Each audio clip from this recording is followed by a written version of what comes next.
பிரியமானவர்களே, ஆண்டவர் ரட்சகருமாக இயேசு கிறிஸ்துவின் நாமத்தினாலே உங்களுக்கு அன்பின் வாழ்த்துக்கள். ஒவ்வொரு நாளும் இந்த ஆறுதலின் சத்தம் ஊழியத்தின் மூலமாய் பரிசுத்த வேதாகமத்திலிருந்து கர்த்தருடைய வார்த்தைகளை உங்களிடத்தில் கொண்டு வந்து உங்களுக்காக ஜெபிப்பதில் நான் மிகுந்த மகிழ்ச்சி அடைகிறேன். இன்றைக்கும் அப்படியாக ஒரு கர்த்தருடைய வார்த்தையை உங்களிடத்தில் கொண்டு வர விரும்புகிறேன். அது ஏசாயா 54 அதிகாரம் 13 வசனம். உன் பிள்ளைகள் எல்லாரும் கர்த்தரால் போதிக்கப்பட்டிருப்பார்கள். உன் பிள்ளைகளுடைய சமாதானம் பெரிதாயிருக்கும். உன் பிள்ளைகளுடைய சமாதானம் பெரிதாயிருக்கும்.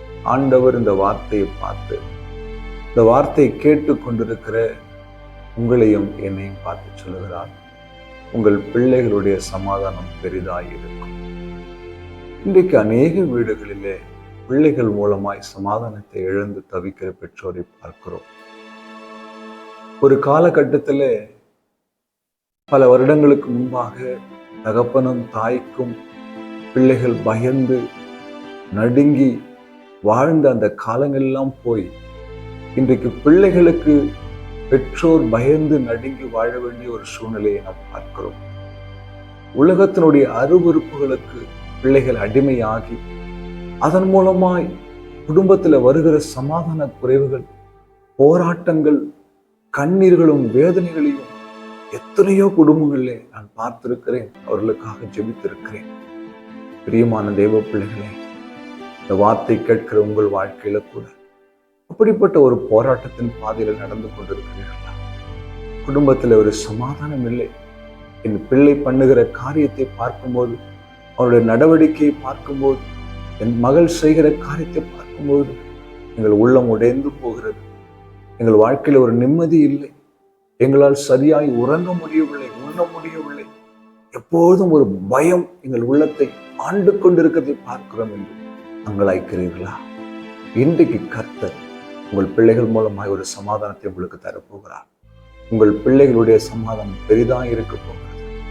யாருடைய பிள்ளைகள் கர்த்தரால் போதிக்கப்படுகிறார், கர்த்தருடைய வசனத்தினால் போதிக்கப்படுகிறார், கர்த்தருடைய வார்த்தையினால் தொடப்படுகிறார்களோ அந்த பிள்ளைகளுடைய சமாதானம் நிச்சயமாய் பெரிதாக இருக்கும்.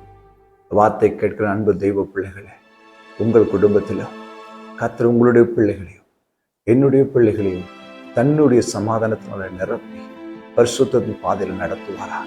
விசுவாசிக்கிறீங்களா? பிள்ளைகளுக்காக ஜெபிப்போமா? ஆண்டவரே, என் பிள்ளைகளையும் சமாதானமாய் வாழ உதவி செய்யும். அவர்கள் மூலமாய் எங்கள் குடும்பத்திலே எந்த சமாதான குலைச்சலும் வந்துடக்கூடாதப்பா. எங்கள் குடும்பம் எப்போதும் மகிழ்ச்சியும் சமாதானமும் தேவ பிரசன்னம் நெருமினதாய் காணப்படணும்ப்பா சொல்லி ஆண்டவரை பார்த்து ஜெபிக்க போகிறோம். கண்களை மூடுங்களேன். அன்பும் இரக்கமுள்ள ஆண்டவரே, பிள்ளைகளுடைய சமாதானம் பெரிதாயிருக்கும் என்று வாக்கு கொடுத்தீங்களே.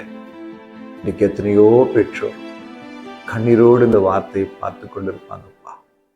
பிள்ளைகள் மூலமாய் குடும்பத்தில் வருகிற போராட்டங்கள், அந்த குடும்பத்தை சிதைத்து சமாதானத்தை உடைத்து கண்ணீரின் பாதையில நடத்துகிறதை பார்க்க தகப்பன் மனம் இறங்கி இன்றைக்கு அந்த காரியங்கள்லாம் மாறி குடும்பத்திலே பிள்ளைகள் மூலமாய் ஒரு சமாதானம் உண்டாகட்டும், மகிழ்ச்சி உண்டாகட்டும், தகப்பனும் தாய்க்கும் ஒரு பெருமை உண்டாகட்டும். கர்த்தர் அப்படி செய்ய போறதுக்காக நன்றி அப்பா.